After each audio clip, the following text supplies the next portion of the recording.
All right, let's dive right into this. Welcome to today's explainer. We're going to be looking at a massive, yet honestly almost completely invisible revolution that's happening right now, right inside your pockets. We are talking about the wild evolution of mobile connectivity. I mean, for decades, we've relied on those tiny, incredibly easy to lose plastic cards just to connect to the world. But today, we're transitioning to the absolute magic of embedded chips. So, we're going to explore how dual SIM and eSIM technologies are totally changing how we travel, how we work, and how we manage our digital lives. Here's our roadmap for today's deep dive. We'll start with the dual SIM lifestyle, then unpack DSDS versus DSDA. After that, we'll look at embedded SIMs, remote provisioning, and finally wrap up with standards and devices. So, I want you to just think about this for a second. Have you ever wished you could just silence your work phone the exact second the clock strikes 6 p.m., but without missing a call from your mom or your best friend? It's kind of the ultimate, highly relatable human desire, right? We all want to separate our professional and personal lives, but absolutely nobody wants to lug around two totally separate heavy devices everywhere they go. Let's jump into Section 1, the dual SIM lifestyle. You know, dual SIM functionality isn't just some flashy spec to brag about on the back of a smartphone box. It is a genuine, powerful productivity tool. By having two connections on a single handset, you completely eliminate the need for two phones. You keep work and personal totally distinct. But it's also a massive win for cost control. Think about it. You could route all your voice calls through a carrier that has amazing local coverage, but then use a second, completely different carrier just for a cheaper data plan. And for international travel, it's a total game changer. You keep your home number active so you don't miss any important two-factor texts, while adding a local plan to completely bypass those terrifying roaming fees. Plus, if you manage multiple WhatsApp accounts, you can actually tie one to your business number and one to your personal number on the exact same device. Pro tip for you, by the way, activate your local plans right before you step off the plane. That way, you're instantly connected the second you land. Moving right along to Section 2, DSDS versus DSDA explained. Let's look at the hardware. Okay, so let's look under the hood to see how phones physically manage two numbers at once, because we really need to bust a major tech myth here.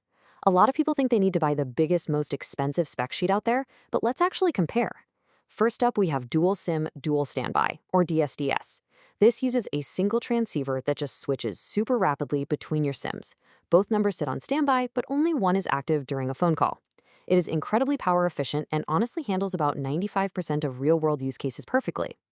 On the flip side, we have dual SIM, dual active, or DSDA.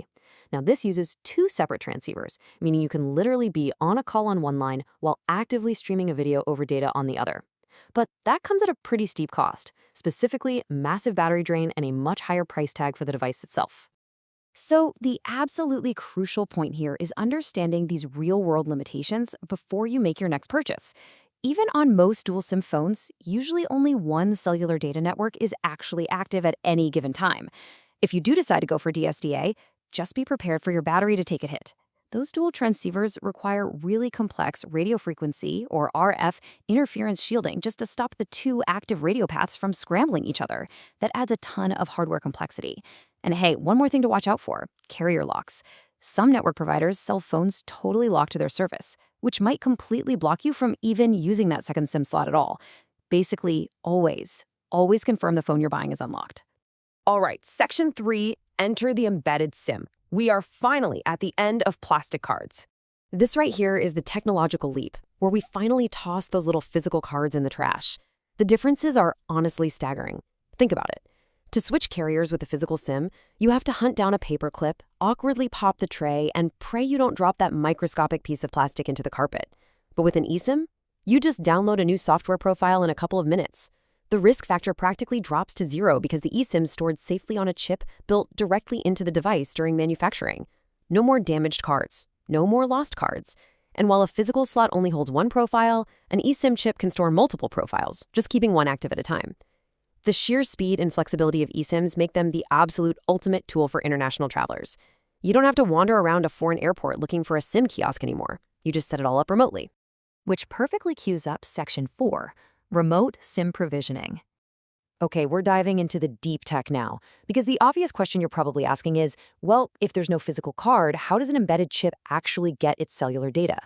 Remote SIM provisioning, or RSP, is the underlying technology that makes all this magic happen. It enables networks to manage an embedded SIM remotely.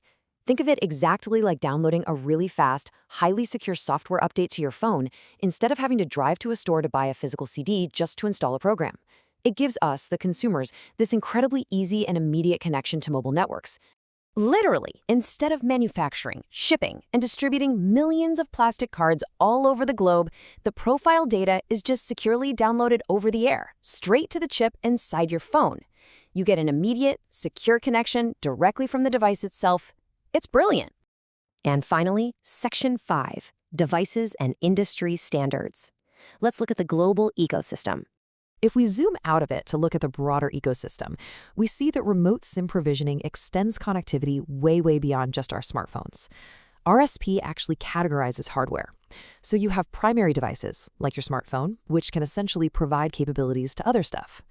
Then you have companion devices, like a smartwatch, which rely on the capabilities of that primary device to get provisioned. And then there are also standalone devices. These provide all their own capabilities to operate in an RSP environment. Think of smart health bands or IoT sensors. Because you no longer need the physical, bulky space for a SIM card tray, eSIMs are extending mobile connectivity to these incredibly small form factors. Now, for all these different devices from entirely different manufacturers to work seamlessly across hundreds of global carriers, there obviously has to be a very strict set of rules. This is exactly where organizations like the GSMA and the Global Certification Forum, or GCF, come in. They've been busy establishing these specs over the past several years.